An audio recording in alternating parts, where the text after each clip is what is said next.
how to enable picture in picture on YouTube. Hey everyone, welcome back to the channel. In today's video, I will show you how to enable picture in picture on YouTube app.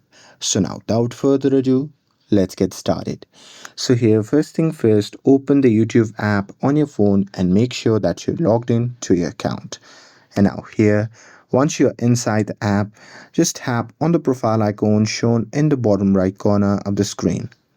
And now here, once you are inside the profile section, just tap on the gear icon shown in the top right corner of the screen.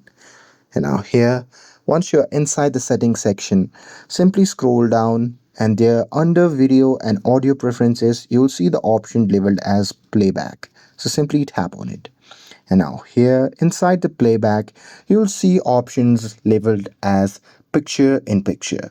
So what you have to do is you simply have to toggle on this option. And here, once you have toggled on this option, then it will activate picture in picture mode. And that's it.